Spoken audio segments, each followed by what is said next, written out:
दोस्तों, पूरी कहानी सुनिएगा, आपको बहुत पसंद आएगी। नमस्ते दोस्तों, मेरा नाम ज़ारा है।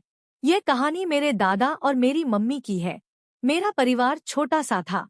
मेरे दादा जिनकी उम्र अब 62 साल थी, मेरी मम्मी जो 38 साल की थी, मेरा बड़ा भाई इमरान जो 25 साल का है और विदेश में नौकरी करता है, और मैं 20 साल की ज़ारा। मेरी दादी की मृत्यु 10 साल पहले हो चुकी थी। वो एक हादसे में चली गई थी और उसके बाद से दादा अकेले रह गए थे।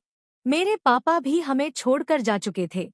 मैं उस समय केवल 5 साल की थी जब वो एक बीमारी से गुजर गए। मेरे दादा का नाम फैसल है। वो लंबे चौड़े थे, उम्र के हिसाब से मजबूत। उनकी भूरी आंखों में एक गहराई थी और उनकी आवाज में एक अजीब सा आकर्षण था।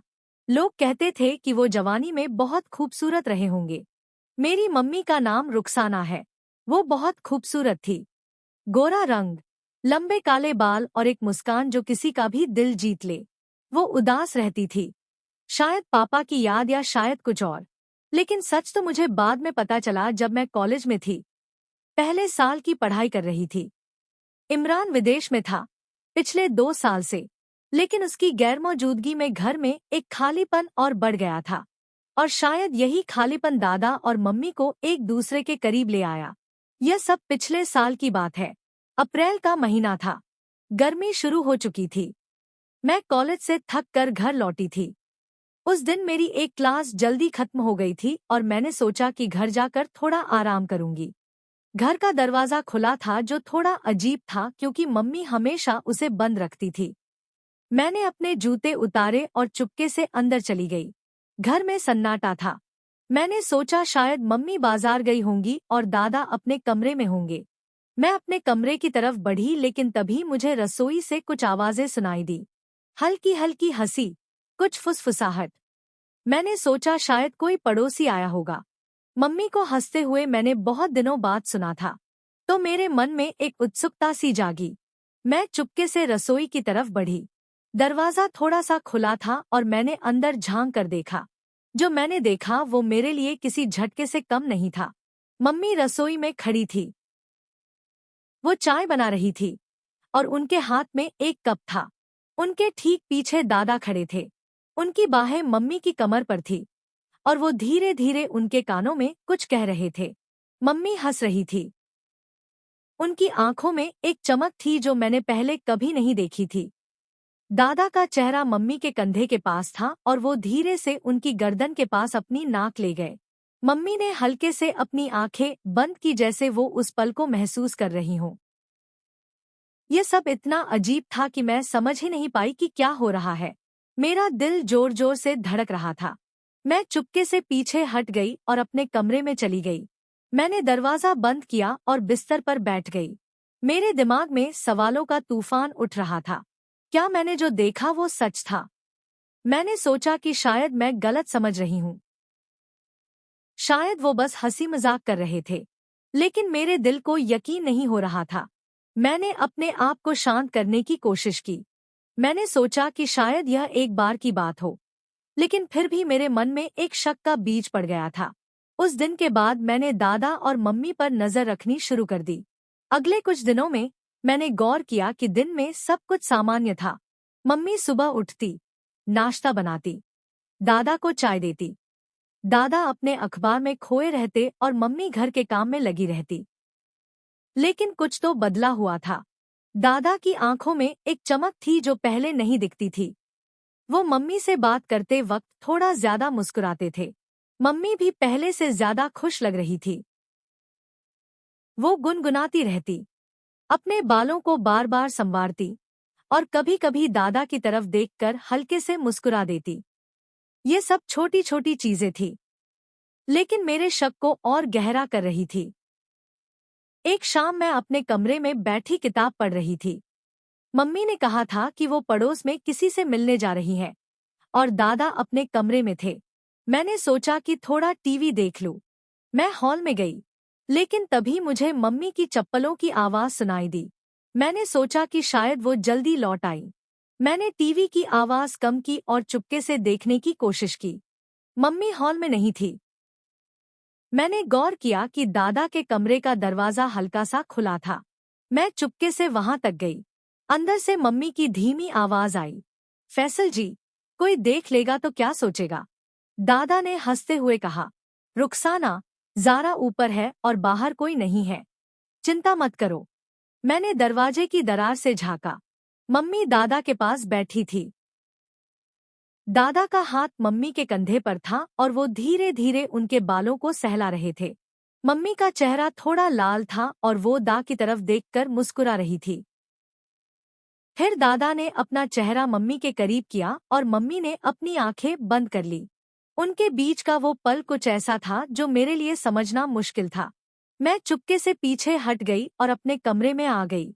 मेरा दिमाग सुन्न हो गया था। कुछ दिनों बाद एक रात मैं देर तक पढ़ाई कर रही थी। करीब 11:30 बजे होंगे। मैंने सोचा कि पानी पीकर सो जाऊं। मैं अपने कमरे से निकली और किचन की तरफ बढ़ी। तभी मैंने देखा कि दादा अपने कमरे से निकलकर मम्मी के कमरे की तरफ जा रहे थे। वो चुपके से चल रहे थे जैसे किसी को पता न चले। मम्मी का कमरा पहली मंजिल पर था और दादा का कमरा नीचे। मैंने सोचा कि शायद उन्हें कोई काम हो, लेकिन फिर मैंने देखा कि मम्मी के कमरे का दरवाजा हल्का सा खुला और दादा अंदर चले गए।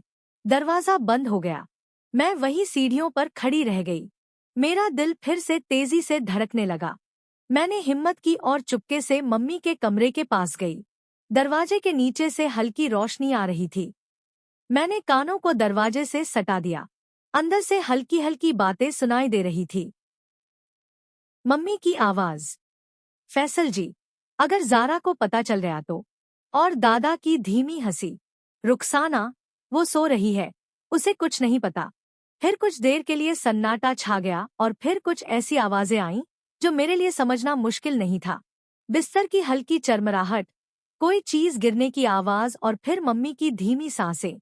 ऐसा लग रहा था जैसे वो दोनों एक दूसरे के बहुत करीब थे।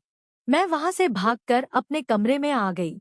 मैंने दरवाजा बंद किया और बिस्तर पर लेट गई। मेरी सांसें तेज थी और मेरा शरीर कांप रहा था। यह क्या था? मेरी आंखों के सामने वही सब घूम रहा था। रसोई में वो पल, हॉल में वो करीबी और अब यह रात का सन्नाटा। मैं सो नहीं पाई। मेरे मन में गुस्सा था, शर्मिंदगी थी, लेकिन साथ ही एक अजीब सा खिंचाव भी था। मैं समझ नहीं पा रही थी कि मेरे साथ क्या हो रहा है। अगले दिन मैं कॉलेज गई, लेकिन मेरा ध्यान कहीं नहीं था। मेरे दोस्तों ने पूछा कि मैं उदास क्यों हूँ, लेकिन मैंने कुछ नहीं बताया। मैं बस सोच रही थी कि क्या करूं। क्या मैं मम्मी से पूछूं या दादा से? लेकिन मेरे पास हिम्मत नहीं थी और फिर एक अजीब बात हुई। जब भी मैं उस रात को याद करती, मेरा शरीर एक अजीब सी गर्मी से भर जाता। मेरे मन में कुछ गलत ख्याल आने लगे। मैं सोचने लगी कि क्या ऐसा होना गलत है? क्या प्यार और करीबी की जरूरत सबको नहीं होती? और फिर एक खतरनाक ख्याल मेरे दिमाग में आया, क्या मुझे भी किसी की जरूरत है? मैंने अपने दोस्त आदिल की तरफ ध्यान देना शुरू किया। वो कॉलेज में मुझसे अक्सर बात करता था। उसकी आंखों में वही चमक थी जो मैंने दादा की आंखों में देखी थी। वो हंसता, मेरे साथ मजाक करता और कभी-कभी मेरे करीब आने की कोशिश करता। पहले मैं उसे दूर रखती थी, लेकिन अब मैं उसे रोक नहीं पा रही थी। एक दिन हम कॉलेज के बाद पार्क में बैठे थे। वो मेरे पास आया। उसने मेरे हाथ को छुआ। उसकी उंगलियां मेरी हथेली पर हल्के हल्के घूम रही थी और मेरे शरीर में एक अजीब सा कंपन हुआ। उसने धीरे से मेरे कानों में कहा, ज़ारा, तुम बहुत खूबसूरत हो। मैंने कुछ नहीं कहा, बस उसकी आंखों में देखती रही और फिर मैंने खुद को उसके और करीब जाने दिया।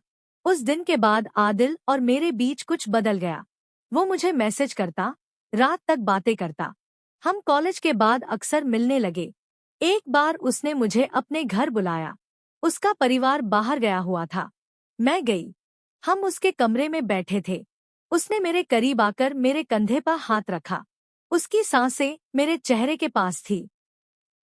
उसने धीरे से मेरे गाल को छुआ और मैंने उसे नहीं रोका। वो पल कुछ ऐसा था जो मुझे गलत भी लग रहा था, लेकिन साथ ही एक अजीब सा सुकून भी दे रहा था।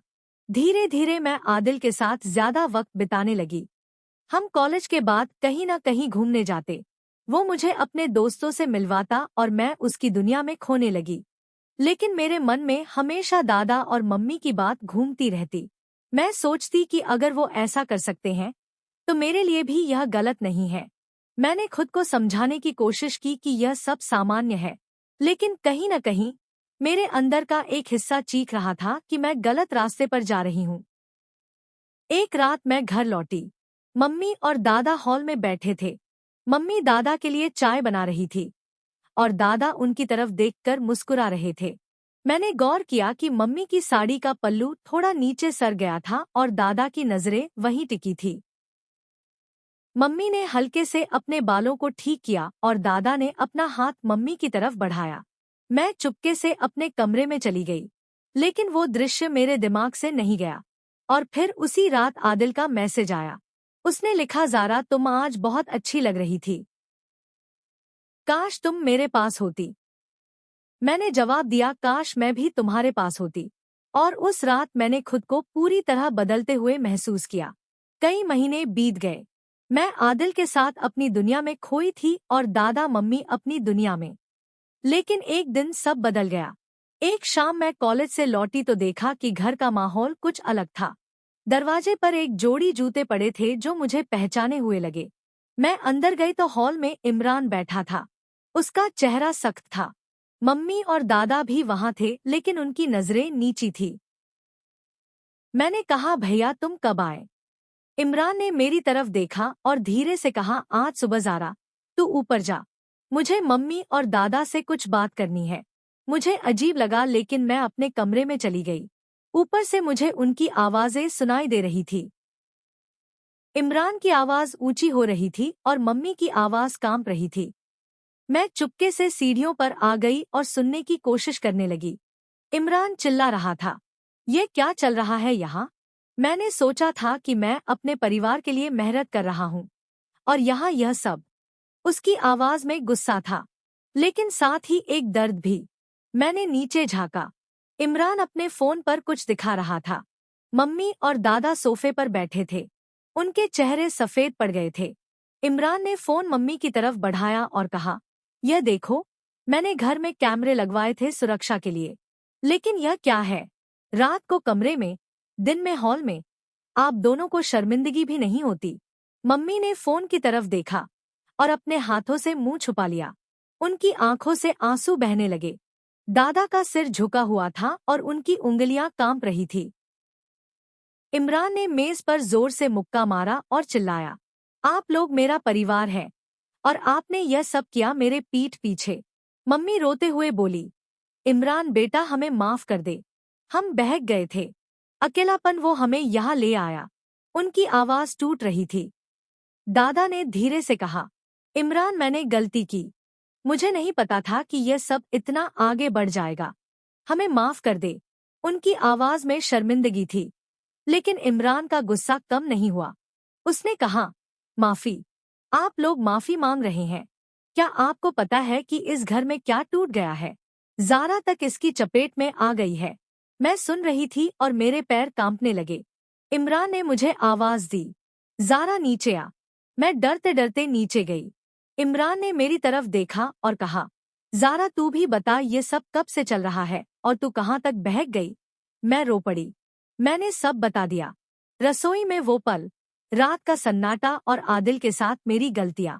इमरान का चेहरा लाल हो गया। उसने अपने बाल खींचे और कहा, यह मेरा परिवार है। मैं विदेश में दिन रात मेहनत करता हूँ और यहाँ सब कुछ बर्बाद हो रहा है। मम्मी ने इमरान के पैर पकड़ लिए और रोते हुए कहा, बेटा हमें एक मौका दे दे, हम सुधर जाएंगे। दादा भी हाथ जोड़कर बोले, इमरान मैं बूढ़ा हूँ, मेरी गलती थी, मुझे सजा दे दे, लेकिन इस घर को बचा ले। लेकिन इमरान ने अपना चेहरा दूसरी तरफ कर लिया। उसकी आंखों में आंसू थे, लेकिन उसका गुस्सा कम नहीं हुआ। उसने कहा, नहीं, ये माफी की बात नहीं है, यह अपराध है और इसके लिए आपको सजा मिलेगी। अगले दिन सुबह इमरान ने पुलिस को फोन किया। 2 पुलिस वाले घर आए, एक इंस्पेक्टर और एक कांस्टेबल। इमरान ने उन्हें फोन में कैमरे की फुटेज दिखाई।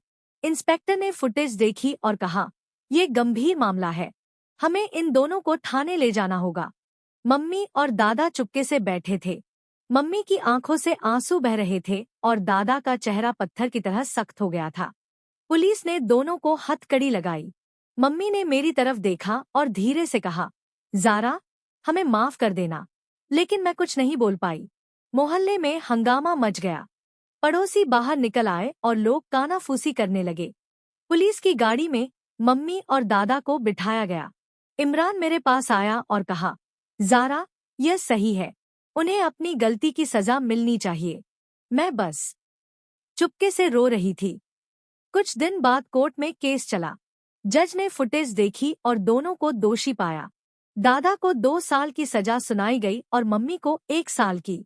जज ने कहा, यह केवल नैतिक गलती नहीं कि मैरिटा नहीं, बल्कि कानून का उल्लंघन है। समाज में ऐसे रिश्तों को बर्दाश्त नहीं किया जा सकता। जब मम्मी और दादा जेल चले गए, घर में सन्नाटा छा गया। इमरान मेरे पास बैठा और कहा, ज़ारा, मैं जानता हूँ कि तूने बहुत कुछ देखा। तू भी बहक गई थी, लेकिन अभी भी वक्त है। मैंने रोते हुए कहा, भैया, मैं गलत रास्ते पर चली गई थी, मुझे माफ कर दो। इमरान ने मेरे कंधे पर हाथ रखा और कहा, ज़ारा, मैं तेरा भाई हूँ। मैं तुझे कभी अकेला नहीं छोड़ूंगा। लेकिन हमें यह समझना होगा कि गलत रास्ते हमें केवल बर्बादी की तरफ ले जाते हैं। उस दिन के बाद इमरान ने मेरी पढ़ाई पर ध्यान लगवाया। मैंने आदिल से सारी बातें खत्म कर दी। धीरे धीरे मैं अपनी जिंदगी को फिर से पटरी पर लाने की कोशिश करने लगी। लेकिन जो हुआ वो मेरे दिल से कभी नहीं निकला। दोस्तों, यह मेरे परिवार की कहानी थी। इसमें गलतियां थी, दर्द था और एक सबक भी था। मैं आपसे कहना चाहती हूँ कि अगर हमारे आसपास कोई गलत रास्ते पर जा रहा हो तो हमें उसे सजा देने से पहले समझाने की कोशिश करनी चाहिए। प्यार और करीबी की जरूरत सबको होती है, लेकिन उसे सही रास्ते पर ले जाना हमारी जिम्मेदारी है। अगर हम किसी को सही वक्त पर रोक लें तो शायद एक परिवार टूटने से बच जाए। यह कहानी हमें सिखाती है कि गलतियां इंसान से होती है, लेकिन उन्हें सुधारने का मौका भी हमें ही देना चाहिए। तो दोस्तों, ये थी मेरी कहानी। उम्मीद है आपको ये पसंद आई होगी। अगर आपको यह कहानी अच्छी लगी तो इसे लाइक करें, अपने दोस्तों के साथ शेयर करें और नीचे कमेंट में बताएं कि आपको इसमें सबसे ज्यादा क्या पसंद आया।